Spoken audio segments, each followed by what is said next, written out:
15 October 2020 रोजी रावेर तालुक्यातील बोरखेडा येथे रात्री 7:30 ते 8 वाजता एका घरामध्ये 4 लहान बालकं घरी असताना त्यांच्या मोठ्या भावाचा मित्र आरोपी महेंद्र बारेला हा त्यांच्या घरी आला आणि तुम्ही फक्त लहान बालके घरात आहेत म्हणून मी तुमच्या सोबतीला राहतो असं त्या मित्राने त्या लहान बालकांना भासवलं आणि रात्रीच्या सुमारास या महेंद्र बारेलाने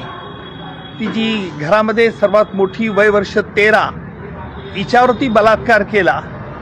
आणि बलात्कार केल्यामुळे इतर लहान इतर तिची लहान बहीण जिचं वय 4 वर्ष तिच्यापेक्षा 2 मोठे भाऊ 8 वर्ष आणि ते 12 वर्ष ही जागी झाली आणि त्यांनी त्याला विरोध केला असताना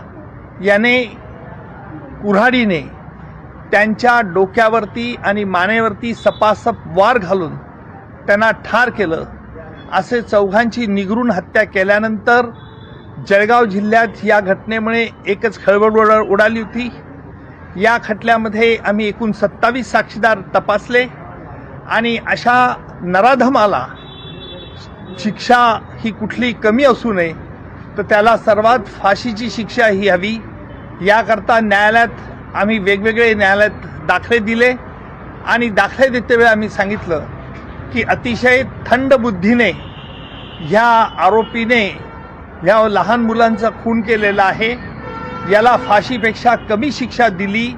तर समाजात एक अतिशय चुकीचा संदेश जाईल आणि त्याच्यामुळे देखील आपल्याला कठोरात कठोर शिक्षा द्यायला हवी.